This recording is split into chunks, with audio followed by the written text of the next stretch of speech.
What if you could go back? Not to change the world, but to save one person. What if your one chance was to become someone you never were? Brave, strong, a fighter. This is the story of Takemichi Hanagaki, a 26-year-old loser who gets exactly that chance. After being pushed to his death, he wakes up 12 years in the past, in the body of his middle school self. And he has one mission: prevent the murder of his first love, Hinata Tachibana, and stop his friends from descending into a future of violence and ruin. But Tokyo Revengers isn't just a story about changing the past, it's a brutal lesson in consequence. Every fix creates a new, more dangerous future. Every victory breeds a deadlier enemy. And the ultimate twist: he's not the only one playing with time. This is a 15-minute journey through gang wars, shattered timelines, and the crybaby who refused to let his friends go, no matter how many times the universe told him he'd already lost. Arc 1, The First Leap, saving Draken, and meeting the legend. Our hero Takemichi is the definition of a pushover. At 26, he's got no girlfriend, a dead-end job, and zero respect. His life hits rock bottom when he sees on the news that his middle school girlfriend Hinata and her brother have been murdered by the infamous Tokyo Manji Gang, known as Toman. The very next day, a mysterious shove sends him falling onto subway tracks. In that final moment, his sole regret is that he couldn't save her. And then, he's back, not as a ghost, but as his 14-year-old self in 2005. Disoriented but determined, he uses his future knowledge. He reconnects with Hinata, now alive and well, and learns the key to the dark future. On August 3rd, Toman's revered vice president, Ken Draken Ryuguchi, will be killed in a fight with a rival gang called Mobius. Draken's death is the catalyst that sends Toman down a path of cruelty and eventually leads to Hinata's murder. Takemichi, despite being terrified and weak, infiltrates the edges of Toman. He meets its legendary leaders, the effortlessly cool, blonde-haired Draken, and the boy at the center of it all, Manjiro Mikey Sano. Mikey is a paradox, a smiling, playful genius fighter who commands utter loyalty. Takemichi races against the clock and, through a desperate, clumsy act of courage, manages to prevent Draken's death. He returns to the present, hopeful, but the future is worse. Hinata is still dead, and a new, terrifying figure has risen in Toman, Kisaki Tera, a cold, calculating strategist. Takemichi realizes Draken's death was just one piece of a larger puzzle. Kisaki is the true architect of the nightmare, so Takemichi leaps back again, this time with a new goal: stop Kisaki from ever joining Toman. This leads to the Bloody Halloween, a massive clash with another rival gang, Valhalla. Here, Takemichi experiences the true cost of this world. Mikey's closest friend, Keisuke Baji, is killed, not by an enemy, but accidentally by his own friend, Kazutora, in a moment of tragic confusion. Mikey's trauma from this event fractures something in his soul. Takemichi fails again. Kisaki, through brilliant manipulation, still secures his position in Toman. The first arc ends with Takemichi's first hard lesson: changing one event isn't enough. You have to change the hearts and destinies of the people involved. Arc 2. The Captain's Resolve, unmasking Kisaki and facing the Black Dragons. Now a captain in Toman, Takemichi is no longer an outsider. He uses his position to investigate Kisaki's past, uncovering a shocking truth. Kisaki's entire vendetta stems from a childhood moment. He admired Takemichi's confidence long ago, but his obsession warped into a jealous hatred when he saw Takemichi with Hinata. Kisaki doesn't just want power, he wants to prove he's superior to Takemichi by taking everything from him, starting with Hinata's life. The enemy motive is personal, making the conflict agonizing. Takemichi's next major challenge is the Black Dragons, the most powerful gang in the area, led by the monstrously abusive Taiju Shiba. Taiju terrorizes his younger siblings, Hakai and Yuzuha. In a defining moment, Takemichi stands up to Taiju in a one-sided, brutal beating, not to win a fight, but to prove to Hakai that someone is willing to suffer for him. It's Takemichi's greatest strength, not his fists, but his unbreakable will to protect. He saves the Shiba family and gains a powerful ally in Hakai. The conflict culminates in a massive Christmas Day battle. Mikey, showing the terrifying extent of his power, defeats Taiju. In the present, however, Takemichi finds a new hell. Mikey has become the worst version of himself, a ruthless crime lord who has murdered all of Toman's original founders, including Draken. Kisaki is dead, killed by Mikey years prior. The horrifying revelation hits. Kisaki was never the final boss. He was just another symptom. The true villain is Mikey's own dark impulses, a bottomless well of violent emptiness that consumes him when he loses the people who anchor him to his humanity. Without Baji, and soon without other key pillars, Mikey's light extinguishes, leaving only a monster. Takemichi's mission completely shifts. He can't just save Hinata, he has to save Mikey from himself.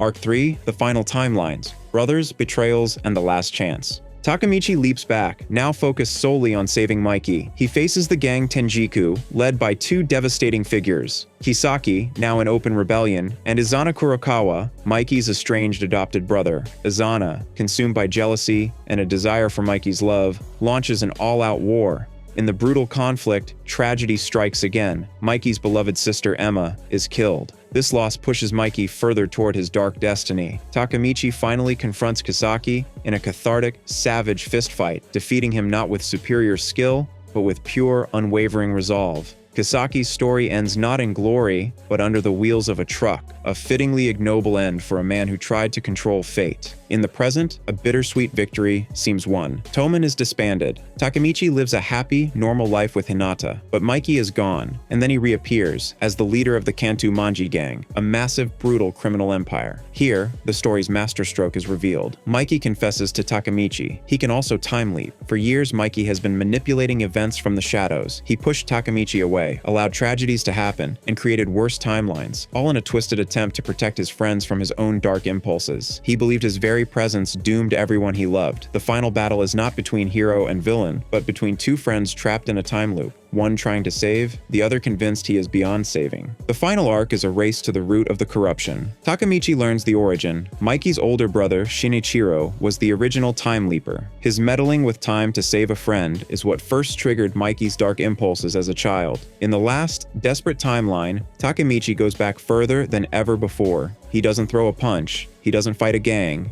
He finds Shinichiro and convinces him to never use his power. He stops the corruption at its source. The screen whites out one final time. Takemichi wakes up in the perfect present. Toman exists not as a criminal gang, but as a legendary positive biker club. Draken runs a successful shop. All the friends are alive, happy, and thriving. Mikey is stable, smiling, free of the darkness. And Takemichi, the crybaby hero, stands at the altar, marrying Hinata. He won, not by being the strongest fighter, but by being the most stubborn friend. He never gave up on Mikey, and in doing so, he saved everyone. Tokyo Revengers is a story that argues that the strongest power isn't in muscles or strategy, but in the relentless refusal to abandon someone you love. It's a chaotic, emotional roller coaster through time that proves even the most doomed future can be rewritten if you have the heart to keep trying. To truly understand the epic of Tokyo Revengers, we must move beyond the plot and into its core themes, its brutal internal logic, and the psychological crucible that makes Takemichi Hanagaki one of the most unique and compelling protagonists in modern shonen. This is a story not just about changing time, but about the ontology of courage, the architecture of trauma, and the economics of friendship.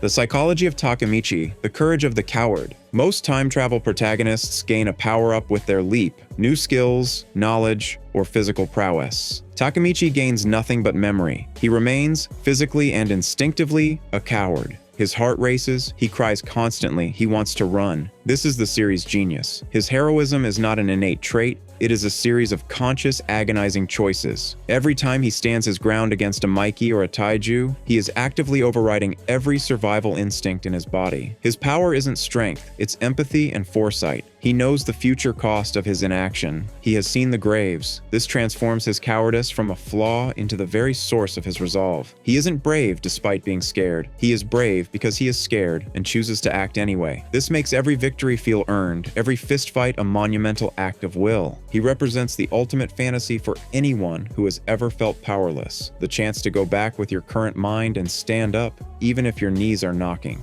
Mikey's dark impulses, the hole that can't be filled. Mikey Sano is the gravitational center of the story, and his dark impulses are not a simple evil switch. They are a profound, tragic psychological void. The story heavily implies this void was created by a double trauma, the death of his parents, and the later death of his beloved older brother figure, Shinichiro. Mikey is, at his core, a lonely child seeking strength to protect his family, Toman.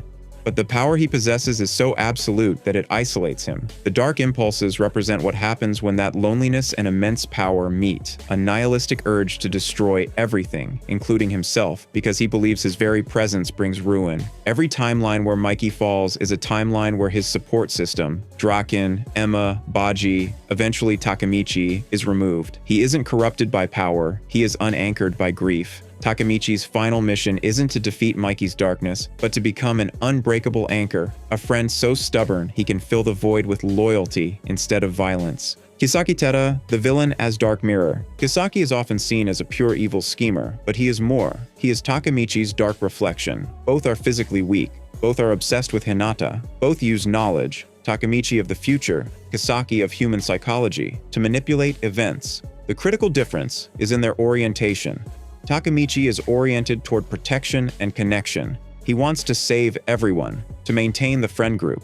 Kisaki is oriented toward possession and hierarchical validation. He doesn't want Hinata to be happy, he wants to own her as a trophy that proves he surpassed Takemichi. He doesn't want to lead Toman to be a good leader. He wants the title of leader to prove his intellectual superiority. His time leaping, through indirect means and manipulation, is a pathetic attempt to build a perfect world where he is on top. His death by truck is the ultimate cosmic joke on a man who thought he could control fate, a random, meaningless accident that erases all his meticulous plans. The mechanics of time, suffering as the engine. The time leap mechanism is elegantly cruel. It is triggered by near-death experiences coupled with a powerful, specific regret. This ties progress directly to suffering. To leap back, Takemichi must first fail spectacularly, often experiencing profound loss or physical agony. The power doesn't grant him escape. It forces him to confront and metabolize trauma. Furthermore, the rules reinforce the theme of connection. He can only leap to points where his past self held a strong, unresolved connection, like his relationship with Naoto, Hinata's brother, who is his trigger in the future.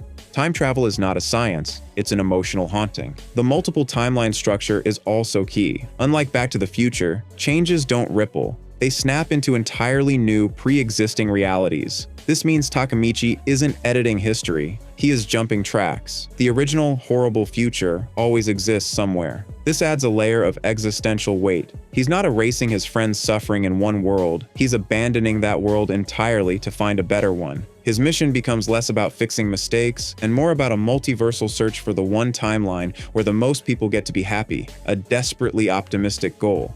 The symbolism of gangs and family. The gang structure in Tokyo Revengers is a clear substitute for a found family. These are teenagers, many from broken homes, Takemichi's absent parents, Draken's orphan background, the Shiba siblings' abuse. Toman provides identity, loyalty, and a code. Mikey's uniform isn't just clothing, it's a promise of belonging. The gang wars are, at their heart, conflicts between different visions of family. Is family about blind loyalty to a strong leader, Kisaki's view? Is it about protecting the weak, Takemichi's view?